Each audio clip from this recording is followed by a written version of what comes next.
Good morning, my dear students. Today we shall learn the last point of past tense is past perfect continuous tense. आज हम लोग इस video में past perfect continuous tense के बारे में पढ़ेंगे और इसके डेफिनेशन के बारे में जानेंगे, इसके स्ट्रक्चर्स के बारे में और इसके एग्जांपल्स के बारे में। तो let us learn what is the definition of past perfect continuous tense. First of all write here past perfect continuous tense. इसकी डेफिनेशन लिखेंगे हम लोग। सबसे पहले निकलेंगे this tense is used to express, this tense is used to express, this tense is used to express certain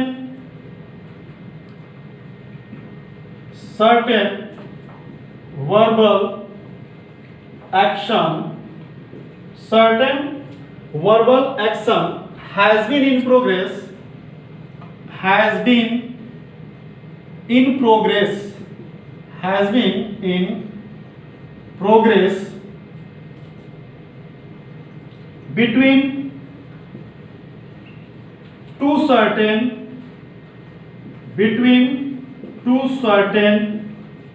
points of time in past। Means फिर से this tense is used to express certain verbal action has been in progress between two certain points of time in past. कहने का मतलब ये है कि यह जो टेंस है व्यक्त किया जाता है, इस टेंस में सर्टेन कोई निश्चित वर्बल एक्शन कही गई बात हैज बीन इन प्रोग्रेस जारी है between two certain points of time, दो समय के बीच में इन पास्ट। मीन्स कहने का मतलब यह कि कोई काम शुरू हुआ था और पास्ट टेंस वो क्या था, जारी था। तो अगर हम हिंदी में समझना चाहेंगे उसे कि जिस किसी हिंदी वाक्य में समय के साथ, जिस किसी हिंदी वाक्य में समय के साथ मुख्य क्रिया के अंत में रहा था, रही थी, रहे थे इत्यादि शब्द आते हैं, उसे पास्ट परफेक्ट कंटिन्यूअस टेंस कहते हैं। जैसे एक let us take example, Mohan सुबह से एक किताब पढ़ रहा था। मोहन सुबह से एक किताब पढ़ रहा था मीन्स सुबह से टाइम दिया है और पढ़ रहा था, समय दे दिया, रहा था, रही थी। It means past perfect continuous tense. इसमें करना क्या है आपको, ये रहा हम लोग का डेफिनेशन इसका। तो हिंदी में लिख लेंगे जिस किसी हिंदी वाक्य में समय के साथ रहा था, रही थी, रहे थे इत्यादि शब्द आते हैं, उसे हम पास्ट परफेक्ट कंटिन्यूअस टेंस कहते हैं। जिस तरह से हम लोग प्रेजेंट में पढ़े थे, प्रेजेंट में कि प्रेजेंट परफेक्ट कंटिन्यूअस में कि फिक्स टाइम के लिए, जैसे फिक्स टाइम के लिए हम लोग सिंस का यूज करते हैं फिक्स टाइम के लिए, जैसे morning, evening, afternoon, Sunday, Monday, जनवरी, फरवरी। और यहाँ पे है नॉट फिक्स टाइम के लिए, नॉट फिक्स टाइम के लिए हम फॉर का यूज करेंगे। ठीक, तो इसका स्ट्रक्चर हम पहले लिखेंगे। I means affirmative, you have to understand here, समझना है आपको। Subject plus had plus been plus V4 plus object. Means subject plus had plus been plus V4 plus object plus since oblique for plus time. ये है affirmative structure past perfect continuous tense के लिए। एक example लेते हैं कि सोहन सुबह से एक किताब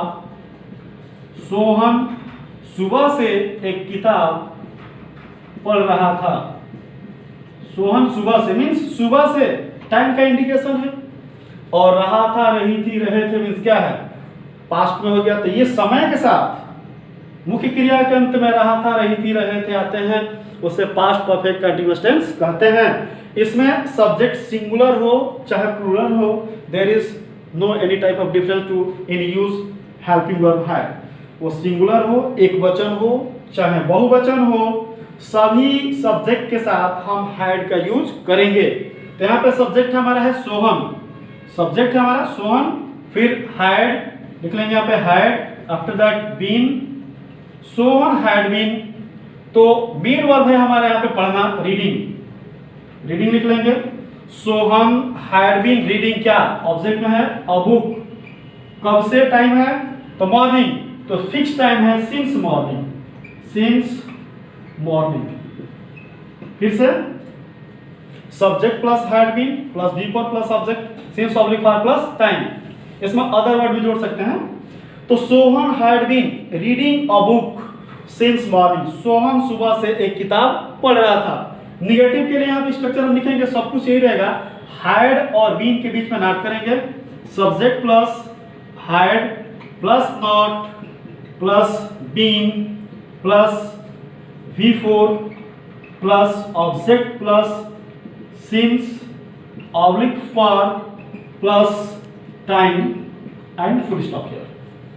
तो there is only one difference between this two, affirmative and negative. Had और बीन के बीच में, हैड और बीन के बीच में हमने नॉट को क्या किया है, ऐड किया है। तो in the same way you have to just learn here, Sohan सुबह से एक किताब नहीं पढ़ रहा था, अगर हमने यहाँ पे ऐड कर दिया नहीं पढ़ रहा था, तो इसका जो ट्रांसलेशन होगा इस पे, Sohan had not been, had after that not been reading, Sohan had not been reading, object है अ बुक, कब से तो सिंस मॉर्निंग, सिंस मॉर्निंग। फिर से देखते हैं इसको, Sohan had not been reading a book since morning. ये रहा अफर्मेटिव का स्ट्रक्चर एंड एग्जांपल, और ये नेगेटिव का रहा। आगे बढ़ते हम लोग इंट्रोगेटिव पढ़ेंगे हम लोग। इसका इंट्रोगेटिव का स्ट्रक्चर क्या होगा, तो जैसा कि हम लोग देख रहे हैं कि एक ही हेल्पिंग वर्ब है, ओनली हैड, तो उस हैड को हम यहाँ पे आई फॉर इंट्रोगेटिव, हैड को पहले हम लिख देंगे, had plus subject plus been, had plus subject plus been plus V4 plus object plus since oblique for plus time plus full stop. Means सबसे पहले हमने लिखा had, subject, been means Sohan, had Sohan been reading a book since morning, लिख लेते हैं, क्या सोहन एक, क्या सोहन सुबह से, लिख लेते हैं, क्या सोहन सुबह से एक किताब पढ़ रहा था, क्या सोहन सुबह से एक किताब पढ़ रहा था। मीन्स ये हमारा इंट्रोगेटिव हो गया, समय दे दिया गया, रहा था, रही थी, है, जैसे कि मैंने आपको डेफिनेशन बताया था। तो इससे यह बोध होता है कि पास्ट परफेक्ट कंटीन्यूअस टेंस है। तो इसमें सबसे पहले पार्ट नहीं लिखेंगे, क्या करें, हेल्पिंग वर्ब हैड ऐड करेंगे, हैड, आफ्टर दैट सब्जेक्ट क्या है इसमें, तो सोहन है, तो हैड सोहन, बीन ऐड करेंगे, मेन वर्ड का फोर्थ फॉर्म तो रीडिंग, लिख लेंगे reading, had Sohan been reading, object क्या है a book, after that fix time के लिए क्या लिखेंगे यहाँ पे, since, so had Sohan been reading a book since, कब से, तो मॉर्निंग, मॉर्निंग हम लिख देंगे मॉर्निंग, क्वेश्चन मार्क ऐड कर लेंगे। तो ये हम लोग का हो गया इंट्रोगेटिव का स्ट्रक्चर। एंड इंट्रोगेटिव नेगेटिव में और इंट्रोगेटिव में there is only one difference is here, एक ही अंतर आपको मिलेगा, सब्जेक्ट और बीन के बीच में हम यहाँ पे नॉट यूज कर लेंगे। मींस लिख लेंगे यहाँ पे had plus subject plus not plus, copy कर लेंगे सही, been plus V4 plus object since oblique for plus time plus question mark. तो दोनों में एक ही डिफरेंस रहेगा, सब्जेक्ट हैड नॉट बीन हो गया, बिफोर हो गया, ऑब्जेक्ट हो गया, सिंस ऑब्लिक फॉर हो गया, टाइम हो गया और क्वेश्चन मार्क हो गया। तो जो यहाँ पे सेंटेंस है, क्या सोहन सुबह से एक किताब जो लेंगे नहीं पढ़ रहा था, मीन्स अंतर क्या आया, सब्जेक्ट और बीन के बीच में क्या आ जाएगा, नाउन।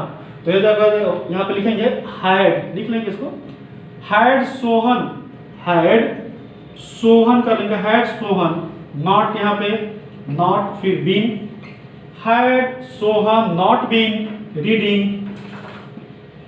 अ बुक, ऑब्जेक्ट हमारा क्या है, अ बुक, फिक्स टाइम के लिए क्या लिखेंगे, सिंस, समय है हमारा मॉर्निंग और क्वेश्चन मार्क। फिर से had Sohan not been reading a book since morning. ये रह गया हम लोग का जो हेल्पिंग वर्ब से शुरू होता है उसको हम सिंगल इंट्रोगेटिव कहते हैं, और बार बार ये जो हेल्पिंग वर्ब से शुरू होगा उसे हम सिंगल इंट्रोगेटिव कहेंगे। अब एक क्वेश्चन ये फिर से है कि अगर हम इसी को लिख लेंगे कि सोहन कब से, तो कुछ करना नहीं है आपको, यहाँ पे केवल जो हैड लिखा गया है Q W question word add कर लेंगे। एक एग्जांपल लेते हैं यहाँ पे, उसको भी समझना बहुत जरूरी है, आपको बार बार पूछा जा रहा है, बताया जा रहा है। एक एग्जांपल लेते हैं डबल इंट्रोगेटिव का, सोहन, इसी सेंटेंस को लेते हैं, सोहन एक किताब क्यों पढ़ रहा था, सोहन एक किताब सुबह से क्यों पढ़ रहा था, सोहन सुबह से, ऐसा लिख लेते हैं ना, सोहन सुबह से एक किताब क्यों पढ़ रहा था, क्यों पढ़ रहा था, क्यों, कब, कैसे, इसको हम डबल इंट्रोगेटिव कहेंगे। तो इसकी spelling you have to write here first of all, यहाँ लिख देंगे वाई, हमने वाई लिख दिया। तो ये क्यों का यहाँ पे वर्ड हो गया। अब इसको हम फॉलो करेंगे had, why had, after that subject Sohan, why had Sohan, reading लिख लेंगे यहाँ पे, रीडिंग, और ऑब्जेक्ट हमारा क्या है, अ बुक। फिर से why had Sohan reading a book since morning. शुरू से फिर से देखते हैं, वाई हैड सोहन, छोटा है हमारा क्या इसमें, been, why had Sohan been, क्योंकि सब्जेक्ट यहाँ पे जो हमारा हेल्पिंग वर्ब है, हेल्पिंग वर्ब हो गया है, सब्जेक्ट है तो सब्जेक्ट हो गया है, और बीन हमारा क्या है, यहाँ पे मिसिंग है, तो इसको हम लिख लेंगे यहाँ पे, बीन ऐड कर लेंगे यहाँ पे, BEEN, ठीक, इसे लिख लेते हैं बीन। तो why had Sohan been reading a book since morning. ये हो गया डबल इंट्रोगेटिव। करना क्या था इसमें कि ये अगर इंट्रोगेटिव है और डबल इंट्रोगेटिव आता है तो उसकी क्वेश्चन वर्ड का स्पेलिंग सबसे पहले हम लिख लेंगे। इसका अगर निगेटिव बनाना है तो why had Sohan not been हो जाएगा, क्या हो जाएगा, not been, why had Sohan not been reading a book since morning. तो ये रहा आपका पास्ट परफेक्ट कॉन्टिन्यूअस टेंस। इसको ज्यादा से ज्यादा प्रैक्टिस करेंगे तो आपको अच्छे से समझ में आएगा। That's for all today, thank you.